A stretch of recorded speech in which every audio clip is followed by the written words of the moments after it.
সম্মানিত উপস্থিতি, বিশেষ করে তাদেরকে কোরআন তাদেরকে সালাতের বিষয়ে আপনি একটু গুরুত্ব দিবেন, কারণ এই বিষয়ে অনেক হাদিস এসেছে। আমি হাদিসের দিকে যাচ্ছি না, শুধুমাত্র সালাতের নির্দেশই আছে, মুরু আওলাদাকুম বিসসালাতি বিসাবআ ওয়া হুম বিসাবআ।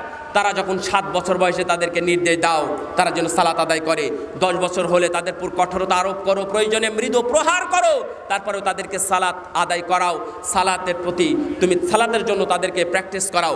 এখন যখন 25 বছর বয়স, তখন আপনি বলছেন এই তুই নামাজ পড়িস না কেন, যা নামাজ পড়ি আয়, বলে না নামাজ পড়। তো নামাজ কেন পড়বে? আপনি তো এখানে বসে ওকে নির্দেশ দিচ্ছেন, বুঝেননি কথা না? আপনি যাচ্ছেন মাঠের দিকে, বাজারের দিকে, আর ওকে বলে যাচ্ছেন যে তুই মসজিদে যা। তাহলে ওই সন্তান মসজিদে যাবে?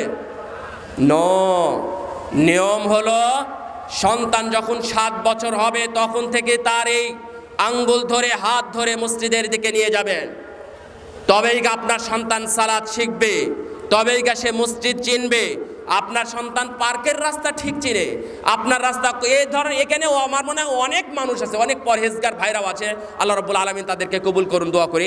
অনেক পরহেজগার ভাইরাও আছেন যারা গল্প করেন যে কি করব বলেন তো, ওই বাড়িতে টিভি আছে, আমার বাড়িতে টিভি নাই, সময়ে অসময়ে তাদেরকে গিয়ে ডিস্টার্ব করে এবং সেখানে গিয়ে টিভি দেখে শুধু যন্ত্রণার কারণে। আমি পিস টিভি দেখাই, কিন্তু আমার বাড়িতে আমার সন্তানের জন্য টিভিটা কিনেছি।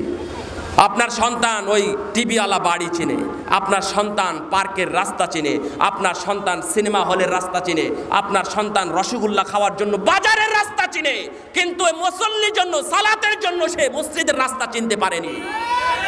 সুতরাং এর জন্য আপনি দোষারো, আপনি হলেন মূল ব্যক্তি, মূল দায়ী। এই জন্য আপনি কোথায় বাড়ি সংশোধন করবেন? বাড়ি সংশোধনের কোনো খোঁজ নেই, আর বলতেছেন যা নামাজে যা। কিভাবে নামাজে যাবে?